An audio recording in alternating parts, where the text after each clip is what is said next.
Racing Series 6, but first of all I'd like to take a register. Damon? Yes, Miss Morgan. McCallum? Yes, Miss. Blair? Yes, Miss Morgan. Bateman? You. Morstead? Yes, Miss. And Maggie? Miss, he's not here. He kissed a girl, now he's sick. Right, okay then. So, we're going to go to Las Vegas, Croatia, France, Germany, Austria, and of course, Telford. Hooray! Miss, can we go to Bangkok? Only if you're very good. Or really bad.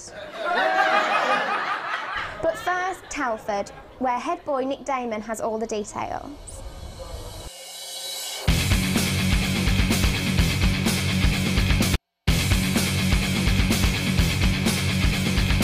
Thank you, Miss Morgan. Yes, we're here again in Telford for our 5th visit to the Neo. This time is the Neo 11, and it probably boasts more world champions than any other event ever. There's a world champion there, there's one over there, there's multiple one over there, there's another one down there. There are European champions all over there, all at the Neo 11. And the man who's put it all together again is Phil Morstead, and he's over there with Sean.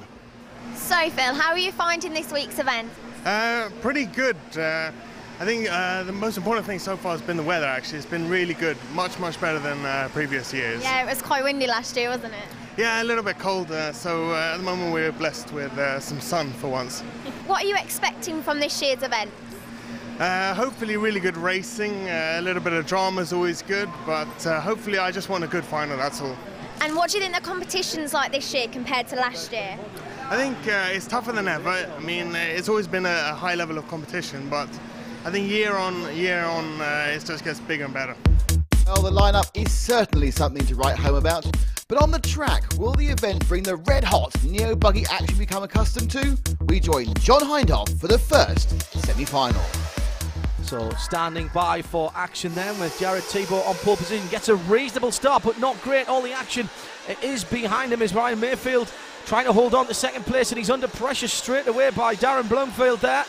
But Tebow leads out through onto the technical section of this circuit. Third place now, good start by Robert Bataille. So the leader then is our pole sitter. Don't forget it's the top 7 in the final plus 1 fastest loser, so time is relevant here. Well, certainly if you're outside of that top 7, and we've got the top 5 there breaking away. Now these guys, if they play this smart, really don't need to be battling each other too hard. So out goes the leader again. It's getting a little bit interesting for third place. As we've got 1, 2, 3 buggies now together. Oh, and there goes the second place car. I think that is Mayfield, who's made a mistake there, and he's compounded that by missing the whoops, and that's dropped him well down. He may well be struggling at the bottom end of the top 7 now, and that could be curtains for his final aspirations. See if we can pick him up coming through as Tebow continues to lead from Bataille now in second, and Shin Adachi from 7th on the grid is up to challenge as well. Wonder where Ryan Mayfield has dropped back to after that uncharacteristic mistake. Was that a quick flash of him there in 4th position? I think it is. So he did drop down much further than that, so he's done all right actually to get back into qualification zone. Top 7 that we're looking at. Now that is the battle for third, excuse me, Bloomfield and Adachi, with Bataille in second place ahead of these two. Oh, that's nice work there. Adachi just for the moment gets through. Can he hold on to it? He hops over the corner there and actually goes outside the circuit, but he was in the air. Can't really be penalised for that. That's just a nice piece of driving. And that is Ryan Mayfield joining in this battle as well, the third of those 3 buggies. You can just see him in the background. There he is, popping out in the dark. Oh, another mistake! A mistake by Adachi. That's a shame. He'd fought very well to get up to that point. But now, and I think that was Mayfield going over again in the background there. Bloomfield then on his own in third place. Here's the battle for fourth. Adachi and Mayfield. And now who's that? That's Ronefalk who's in there as well. Ronefalk then in the on the number 5 buggy. This is not the kind of concentration we're used to seeing, particularly when you get to semi-finals. Except, I should say, from our leader, Jared Tibor, and there he is. He's been really unchallenged. Didn't get the best of starts, but managed to hold off the marauding horde behind him and set off into the distance. Now, looking at the battle for second place, and that is Robert Bataille. Looks like he is gaining a little bit on the leader. Yes, and the lap time suggesting that as well. That's a nice rhythm that Robert has got himself into, riding the bumps very well indeed. Started off grid 4, hence the number 4 on the side of the buggy. And look, that's confident driving, isn't it? He's really letting the machine move around, and he's really eating into the lead. Now remember, it is the top 7 plus fastest loser, so this is effectively for grid position and bragging rights as well. Oh, I say curse the commentator there. And we've got traffic as well now coming into play. That's Mikkel Johansson, who they are about to put a lap on if they get to him. Over the whoops again, controlling the attitude of the buggy, and a little mistake by the leader, controlling the attitude of the buggy in the air by throttling on and off. The leader gets caught up with the back marker, and then so does Robert Bataille. Ooh, well, that Marshall was very lucky there, and very quick work by him to get them both back on without losing too much time. Could have been disaster for one or either of the leading pair there as they carved their way through black markers. And again, the leader getting caught up where he doesn't really need to, and Tibor now has got to fend off that challenge through the air. For a moment, I would think Bataille was in the lead. He has confirmed that now, as the number 4 buggy is leading out. Took the lead on the whoops. Got the power down nice and early. And now Tibor has got to hold his nerve. Try and stay there. He's still got to qualify. There's more danger though for the leader ahead as there's accidents in front of him. Moving into the closing stages of the race now. And it is still Bataille, but Tibor's not giving this one up, is he? And there's a big battle right ahead. And this, well, that was Lee Martin getting in the way when he didn't need to. And Robert Bataille getting through that one more by good luck than good management. He's very, very quick out of that slow corner onto the fast straight. Bit of bodywork coming off the lapped buggy there.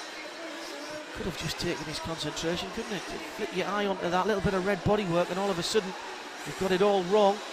He's still under pressure though. The red buggy is a lapped down. And moving in towards the final pit stop area now. This 20-minute contest. There is the leader. Lap car between himself and second place, and that just gives him a breathing space into the pit lane. Now, this is absolutely important. Leader and second place in together, and they come out. That's a nice pit stop by both of them, and in fact, they come out pretty much as they were. So the pit crew working very nicely indeed for Tibor and Bataille. Tibor still in second place on the Kyosho, Bataille leading out on the Mugen. Got to say that Bataille has impressed me here, fought his way through, and he just seems to have the measure of what is a tricky circuit. The drivers enjoying the challenges being set here. The technical sections are very technical, getting the power down, not easy. It's not just about getting it pointing in the straight line and getting all the power on. Lots of places where it's partial throttle.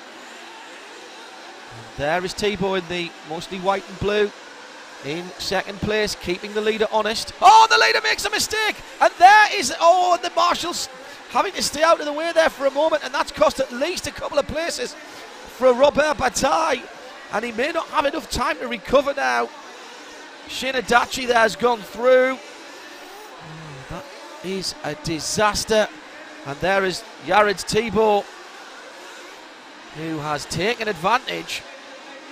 That's Mayfield, who's gone back up into 4th position at the moment. He's been doing a good job after he threw away the lead earlier on. Looks like he might just about stay on the lead lap, maybe not. Darren Bloomfield just in behind him there. Oh, and there is Mayfield going over, so he drops another position. He's been up and down the top 10. Should still qualify. Darren Bloomfield now, and just going through lap traffic. I think that was Jerome Algon on the British Championship this year on his low seat. Looking fairly secure. Again, carnage out there on the main straight that had to be dealt with. Over the whoops, coming towards the closing stages now. Darren Bloomfield now up into 2nd place. Not seen that much of him, but he's just been keeping on, starting in grid 3. And no sign of the leader, so he's not putting pressure on. Now there is Neumann on the Durango, and behind him is Shinadachi, qualified together and are racing together at the moment. That is a battle for position. Number 8 is Jon Neumann as he comes, oh, and makes a mistake, gets a big slide on there, and Adachi goes through. Yeah, will he be able to, and Adachi's made a mistake as well, gives the position back. How very gentlemanly of him. So back to the front of the field, and on his last lap for Jared Thibault on the Kyosho. Really did it all off the start, didn't look tremendously in charge until about 2 corners in, but from then on he has not been headed, even through the pit stops. Good work in the pits by his crew, has turned him around, and there is our winner, a perfect picture of concentration. So confirming the top 5 with Thibault winning, Darren Bloomfield through into 2nd, Bataille 3rd, then Mayfield recovering to 4th ahead of Neumann and Adachi at top 6. A mention for Elliot Boots just outside the qualification, but came up from 14th to 8th.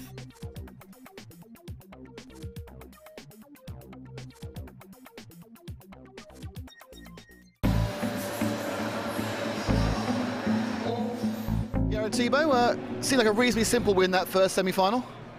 Yeah, it went pretty good, just wanted to get a good start, and me and Robert were able to, get out pretty good, and then we seemed like we caught traffic pretty fast, and we both kind of got tangled up, and he got in front of me, and then I don't know what happened, but he had crashed, and then I got back in the lead and just had a good rhythm going, was able to get through traffic pretty clean after the first group that we caught up to, and yeah, I was just trying to drive my own race and get the lines dialed in for the final, and yeah, it was awesome. It felt good to finally run good. I kind of was fighting setup stuff the last 2 qualifiers and also in the semi-practice, and changed it up a little bit and definitely went the right direction. So nice to get a little confidence going into the final. A strong performance from Jared in Semi-A, but was it enough to take pole? Let's go to John Hindhoff and find out if anyone from the B Semi can go quicker. And the Ninja will get us underway for the 2nd semi-final. Good start by the pole man. Gets away, that's Ryan Lutz. As there's a bit of a conflab behind him. Through goes, is that Neil Cragg that's gone into the lead from grid 3? I think it is. Yes, it is, he goes through. That's been a good start from him. All kinds of nightmares going on behind. Cavalieri seems to have flamed in the background, and that is a disaster for the American. We expected him to show well. He may struggle to qualify from here, as Cragg then leads it out. Lutz and Bear 2nd and 3rd position. They're having a bit of a battle. 4th position looks like Tessman coming through there from grid 5 on the hot body, as this leading quartet just beginning to stretch away, as in the first semi-final. Top 7 qualify as of right now. Battle for the lead. That was a little bit close for comfort. And it's still Craig leading from Lutz in the purple car. In second, Purple Buggy in second place, down through that tight right-hander. Looks to me as though Craig... Oh, and a mistake by the second place man. Lutz goes over. He loses a position. Does he? No, he doesn't. That's... Oh, now that's Tessman. Tessman's up to third, so he's disposed of Bear, and now he's looking for second position. Great recovery by Lutz. Often it takes more than just a couple of corners to get your concentration back. But in fairness, Ryan Lutz... Oh, well, what am I saying? What am I saying? As Tessman goes through into second place now, with Bear in third.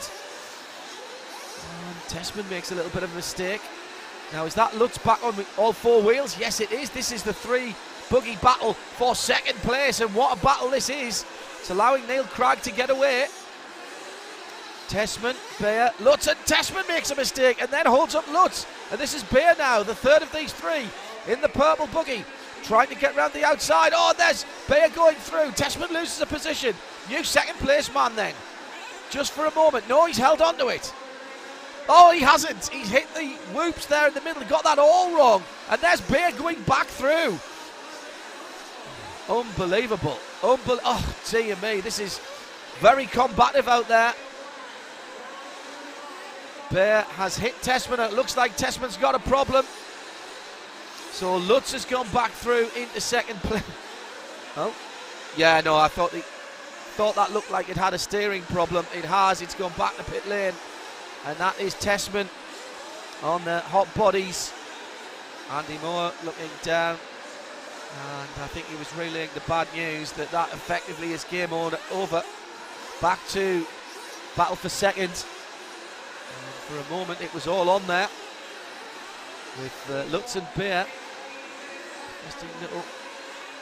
Interesting little vignette there with now Willits having caught them up. Simon Willits from grid 13 on the Mugen, so that's been a good run. He was promoted through from the quarterfinals. And that green buggy, one of the Mugen entered machines, showing well for a moment. He's just dropped off the pace there. Don't forget, Neil Craig is still out front. Lutz in third. There's Bear just ahead of him in second position. And again, Bear had one of those topsy-turvy runs. Interesting, actually, how this circuit has played out over the past few days. More than one or two drivers, I think, taking it rather too casually. Not quite as we get that battle for second again. I'll finish that thought in a moment, with Bear and Lutz rejoining the battle. Circuit perhaps not as challenging as it has been in previous years, and I just wonder if the drivers, as I say, have taken it a little bit too casually as this battle for second rages on, because we've seen an awful lot of mistakes from people who are normally very secure indeed. This is good news for Neil Craig. He's away and gone, and this is the battle for second. They now have dropped Willits. Willits has dropped well away from this, from challenging just what, a couple of laps ago. Willits now having a battle of his own. That's Atsushi Hara, who's come through from grid 12. Not very often we say that Atsushi has come through the quarters, and he makes short work of Willits there, going up into fourth position, and Willits gets him back. Nice move. Quality stuff. So these two guys who were battling in the quarters have rejoined the scrap in the semi-final, well inside the qualifying for the final. Battling for third and fourth position. Hara not having the best of the qualifying, unusually for him, but has raced his way through to be in with a chance of qualification. 2008 World Champion makes a mistake there, but so does Willits. He gets caught up with someone else's accident. Oh, nice through the legs move by the marshal there, getting Willits, Simon Willits from grid 13 back going again, but Hara's gone through. Let's have another look at that. There's just a little ding on the back from Hara, but in the meantime Willits gets caught up in his own accident. That may have been Bear, I think, that they were catching up. Now, we lost Ryan Cavalieri early on flamed out and lost the best part of a lap. He's fighting his way back through the field in some clear air now and cranking off some terrific laps. And he may yet have a chance of qualifying, you know. The pace out front by Neil Cragg is not so bad that he's gone and lapped the whole field, not by any stretch of the imagination. But just by my very basic calculations, this looks like it's a slower semi, so he will have to get in the top 7 to be sure. Cody King, world champion. In a repeat of the World Championship battle with Tsuchihara right behind him as they battle for position. That's for 4th and 5th, I think. King fighting his way through again as well. Just a little mistake there. As Hara smells blood. Tries to get onto challenge. Cody King's had a cracking year. And looking to continue his success. And the Kyosho. Now, Neil Cragg, we haven't seen too much of him because, quite frankly, he hasn't been challenged. Hasn't really had to give it his all on the Durango. He's paced himself very nicely on the Associated, excuse me. He's paced himself very, very nicely. And won't be as quick as the first semi, but that doesn't matter for him. He's through, and he's done it in style. Took his opportunity early on when some cooler heads weren't prevailing, or some of the experienced heads weren't as cool as we might have seen them. And there we are. A sigh of relief for our winner, Neil Cragg. Ryan Lutz follows him home in 2nd place, and Martin Bayes 3rd. Atsushi up from 12th to 4th, Cody King to 5th position, and Ryan Cavalieri, after that nightmare at the start, does recover and qualifies as of right in 6th position.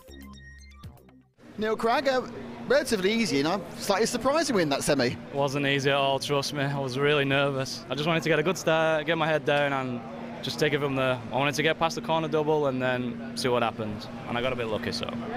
Then you ran a pretty clean 20 minutes. I mean, is there a lot of difference for this 45-minute final? Do you have to make many changes to the car, or just carry on running as it is? Hopefully the tyres are going to wear a little bit more, obviously, and I'm not quite sure the compound's going to be right for the main final, but I got to sit down with my dad now and have a think about it. Thanks, Neil. Good luck.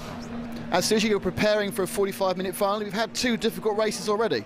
Yes, it is very exciting, and I feel like I'm coming back for the off-road racing, so I'm just looking forward for the final. And a big fight in the semi-final with Cody King, a bit like the Worlds last year. Yeah, yeah, it looks like, yes. And he mistake, so I win this time. And what are you going to do anything different for the main final? Any changes to the car? I just changed to the tires. Just now I make a revolver from Proline. The semi I use a whole shot mini pin, but I feel like a bit loose when it's more dusty, so I just change tires. Best of luck, Ashley. Thanks. Thank you. Adam, it's not often the person who just makes a bump up who's probably had the most impressive race, but you missed the first minute. What happened? The start of the race, we went down the end of the main straight, and I just checked up to make sure I gave Neil enough room, and I guess the idle was a little bit low. The engine cut, and the challenge was where I was standing on the driver's stand was right in the middle, so that's also where my mechanics were. So they had to come out through a crowd of people, back in through a crowd of people before they started me. Cavalieri also flamed out at the start, but he had someone right at the end of pit lane, so he probably refired 8 to 10 seconds before me. So I just tried to keep a cool head and you know, do the best that I could do, and luckily it worked out for me. With the semis done, let's take a breather from all that smoke and noise and check out the latest 1/8 electric phenomena bursting out of HPI's factory doors.